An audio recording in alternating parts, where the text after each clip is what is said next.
കോളേജിൽ നവ്യയുടെ മെലിഞ്ഞ അരക്കെട്ടിന് എല്ലാവർക്കും ഭ്രാന്തായിരുന്നു. അവളുടെ മെലിഞ്ഞ അരക്കെട്ടും പിന്നെ അവളുടെ നീണ്ടിരിക്കുന്ന മുടിയും അതാണ് അവളുടെ സൗന്ദര്യം ഇത്രയും വർദ്ധിപ്പിക്കുന്നത്.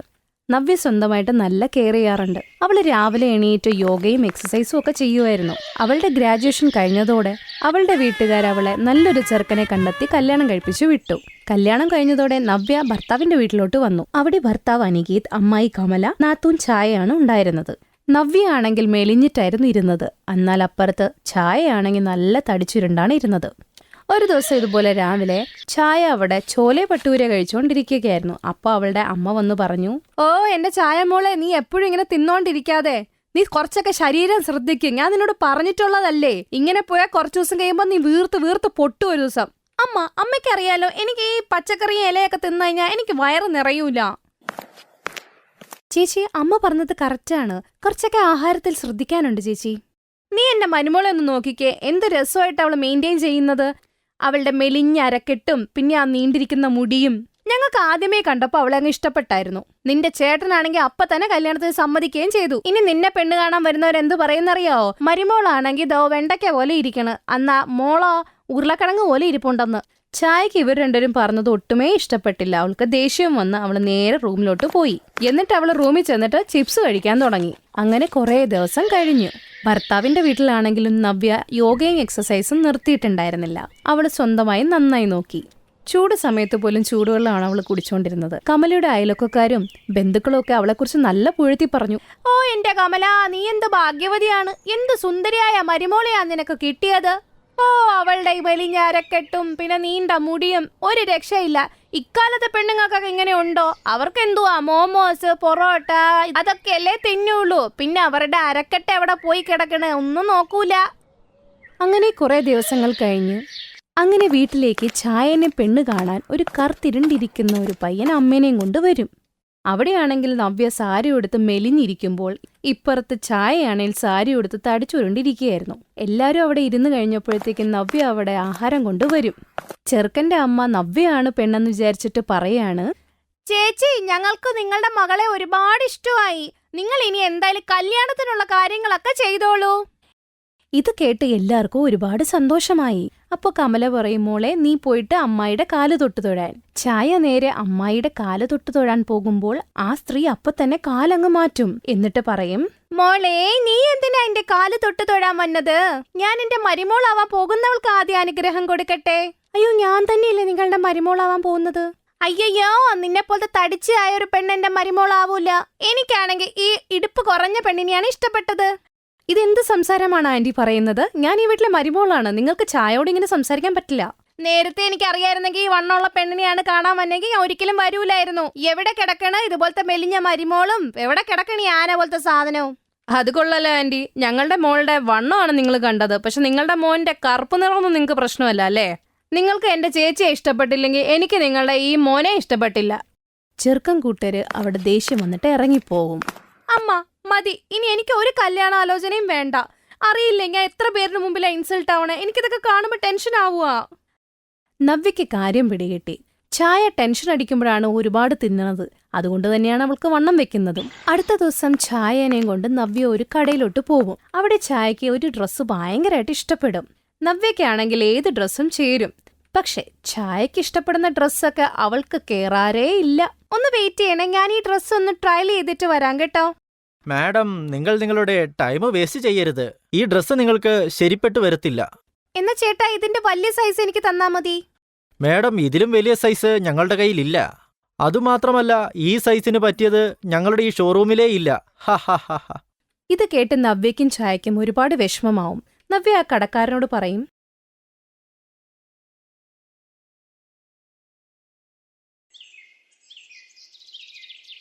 ഒരു നാട്ടിൽ വിധവയായ അമ്മ സരളയും തന്റെ വിധവയായ മകൾ റാണിയോടൊപ്പം ജീവിച്ചിരുന്നു.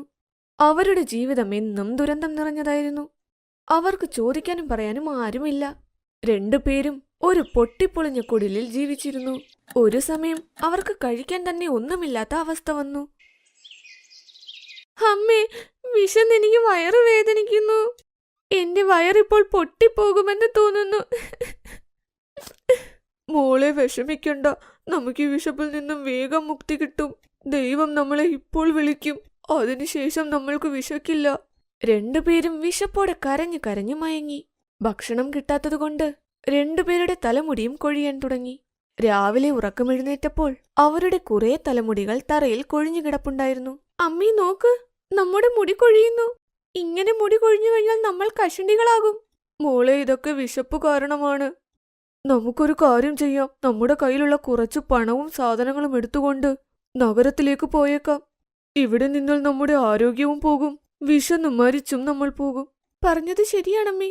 രണ്ടുപേരും ഒരു ഭാണ്ഡക്കട്ടിൽ കുറച്ച് പണവും സാധനങ്ങളും വെച്ച് നഗരത്തിലേക്ക് പോകാൻ തുടങ്ങി. രണ്ടുപേരും നടന്നായിരുന്നു പോയിരുന്നത്. നടന്ന് വൈകുന്നേരമായി. അമ്മയുടെ തലമുടി മുഴുവൻ കൊഴിഞ്ഞു. രാത്രിയാകുമ്പോൾ അമ്മ കഷണ്ടിയാകും. മോളെ, നിന്റെ മുടിയും നന്നായി കൊഴിയുന്നുണ്ട്.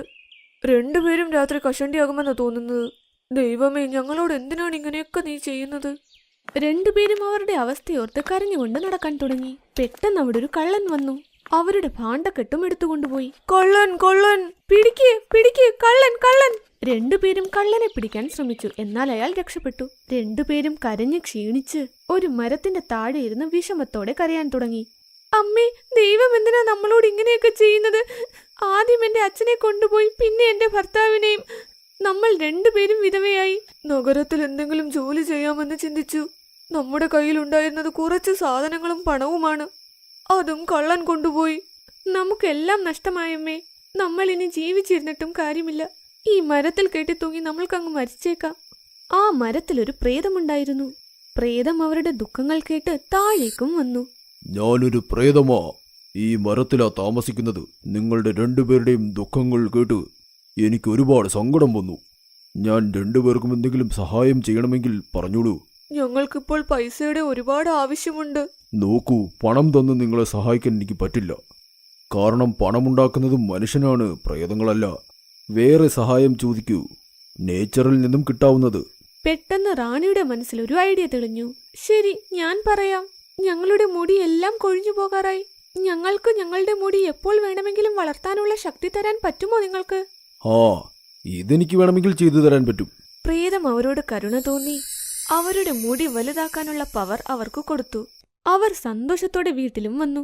റാണി മോളെ ചോദിച്ചപ്പോൾ മറ്റെന്തെങ്കിലും ചോദിക്കണമായിരുന്നു. മുടി വളർത്തിയാൽ എങ്ങനെ നമ്മുടെ പട്ടിണിയും ദാരിദ്ര്യവും മാറിക്കിട്ടും? മാറിക്കിട്ടും അമ്മേ, മാറും. നമുക്ക് നാളെ തന്നെ ഗ്രാമത്തിൽ പോകാം. അപ്പോൾ കാണാം, നമ്മൾ പണക്കാരായി മാറും. എന്തു ചെയ്യാനാണ് പ്ലാൻ?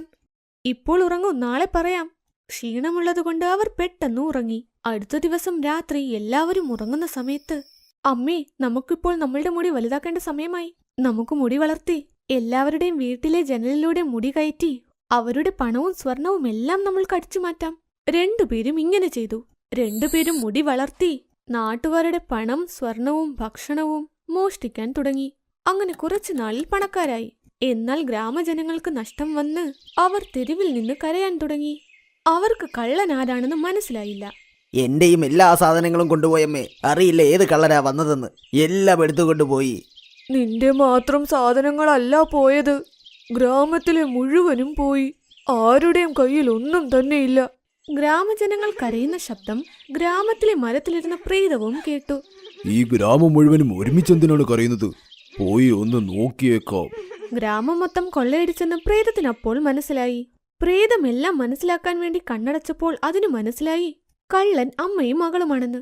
പ്രേതം സർലയുടെയും റാണിയുടെയും വീട്ടിൽ വന്നു. ഞാൻ നിങ്ങളെ കണ്ട് കരുണ തോന്നി മുടി വളർത്താനുള്ള ശക്തി നിങ്ങൾക്ക് തന്നു.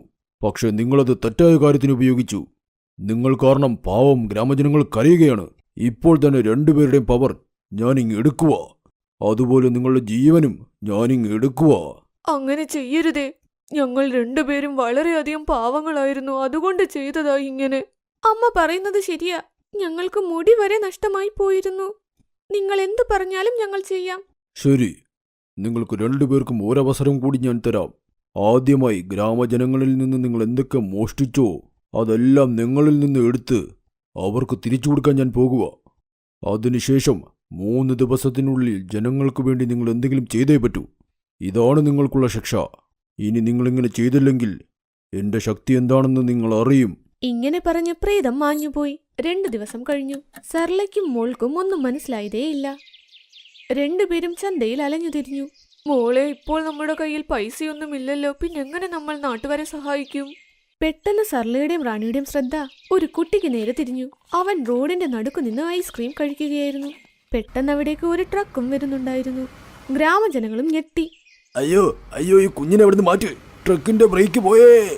പെട്ടെന്ന് റാണിയും സർലയും അവരുടെ മുടി വളർത്തി ആ കുട്ടിയെ അവിടെ നിന്നും രക്ഷപ്പെടുത്തി കൊണ്ടുവന്നു. അവന്റെ ജീവനും രക്ഷിച്ചു. ഗ്രാമജനങ്ങൾക്കും സന്തോഷമായി. അപ്പോൾ കുട്ടിയുടെ പണക്കാരനായ അച്ഛനും വന്നു. നിങ്ങളോട് എങ്ങനെ നന്ദി പറയണമെന്ന് എനിക്ക് അറിയില്ല. നിങ്ങൾ എൻ്റെ മകൻ്റെ ജീവൻ രക്ഷിച്ചു. എനിക്കെൻ്റെ മകൻ്റെ ജീവനേക്കാൾ വലുതായി ഒന്നുമില്ല. അതുകൊണ്ട് ഞാൻ നിങ്ങൾക്ക് 20 ലക്ഷം രൂപ തരാം. നിങ്ങളിത് മനസ്സോടെ വാങ്ങണം. അതുപോലെ ഞാൻ ഈ ഗ്രാമത്തിലൊരു സ്കൂൾ തുറക്കുന്നുണ്ട്. അത് നോക്കി നടത്തേണ്ട ചുമതലയും നിങ്ങൾ ഏൽക്കണം. ഒരു മാസം നിങ്ങൾക്ക് ഞാൻ 1 ലക്ഷം രൂപ വെച്ച് തരാം. അയാൾ ഒരു ബാഗിൽ 20 ലക്ഷം രൂപ കൊടുത്ത് അവിടെ നിന്നും പോയി. ഗ്രാമജനങ്ങളും സന്തോഷത്തിലായിരുന്നു. മോളെ, നിങ്ങൾ കാരണം ഇന്ന് ഞങ്ങളുടെ ഗ്രാമത്തിലൊരു സ്കൂൾ തുറക്കാൻ പോകുക. അമ്മേ, ഇപ്പോൾ എനിക്ക് മനസ്സിലായി ജീവിക്കാൻ നല്ല മാർഗം മാത്രമേ തിരഞ്ഞെടുക്കാവൂന്ന്. നമ്മൾ നല്ല മാർഗത്തിൽ വന്നതുകൊണ്ട് നല്ലത് തന്നെ സംഭവിച്ചു. നീ പറഞ്ഞത് വളരെ ശരിയാണ് മോളെ. ശരി, ഇപ്പോൾ ഇത്രയും പണം കിട്ടിയത് കൊണ്ട് നമ്മളുടെ എല്ലാ പ്രശ്നങ്ങൾക്കും ഒരവസാനം വന്നു. വാ, നമുക്ക് പോയി പ്രേതത്തോട് നന്ദി പറഞ്ഞിട്ട് വരാം. അമ്മയും മകളും പ്രേതത്തിന്റെ അടുത്തേക്ക് നന്ദി പറയാനായി പോയി. പ്രേതവും സന്തോഷിച്ചു. അവന്റെ പവർ ഒന്നും കാണിച്ചില്ല. താങ്കൾ നൽകിയ ശക്തി കാരണം ഞങ്ങളൊരു നല്ല കാര്യം ചെയ്തു. ഞങ്ങളുടെ സന്തോഷത്തിന് വേണ്ടി ഗ്രാമവാസികളെ വേദനിപ്പിച്ചു. അങ്ങനെ ചെയ്യാൻ പാടില്ലായിരുന്നു. താങ്കൾ പറഞ്ഞിരുന്നു 3 ദിവസത്തിനുള്ളിൽ ആരെങ്കിലും സഹായിക്കണമെന്ന്. ഞങ്ങൾ ഒരുപാട് ശ്രമിച്ചിട്ടും പറ്റിയില്ല. ആ കുട്ടി എവിടെ നിന്നും വന്നെന്നറിയില്ല. ഞങ്ങൾ രക്ഷപ്പെടുത്തിയില്ല എന്നെങ്കിൽ ഇന്നീ ലോകത്തവനില്ല. അതിന് സന്തോഷമായി അവന്റെ പണക്കാരനായ അച്ഛൻ ഞങ്ങൾക്ക് വലിയൊരു തുക തന്നു. സംഭവിച്ചതെല്ലാം നല്ലത് സംഭവിക്കാനാണ്. നിങ്ങൾ രണ്ടുപേരും കാരണം ഇന്ന് ഈ ഗ്രാമത്തിലെ കുട്ടികൾക്ക് പഠിക്കാൻ നഗരത്തിലേക്ക് പോകേണ്ട ആവശ്യമില്ല. ഞാൻ ഇന്ന് നിങ്ങളുടെ മുടി വലുതാക്കാൻ പറ്റുന്ന ശക്തി എടുക്കാൻ പോകുന്നില്ല. ഇനി എന്നും അത് തിരിച്ചെടുക്കേണ്ടാത്ത അവസ്ഥ വരട്ടെ. അങ്ങനെ കുറച്ചു ദിവസങ്ങൾക്ക് ശേഷം ഗ്രാമത്തിൽ സ്കൂൾ തുറന്നു. ഇപ്പോൾ റാണിയും അമ്മയും സന്തോഷത്തോടെ ഗ്രാമത്തിൽ ഒരു പ്രശ്നവും ഉണ്ടാക്കാതെ ജീവിച്ചു. സ്കൂളും നടത്തി വന്നു. ഈ കഥയിലൂടെ നമ്മൾ മനസ്സിലാക്കേണ്ടത് ഒരിക്കലും തെറ്റായ വഴിയിൽ കൂടി സഞ്ചരിക്കരുത്. Thanks for watching.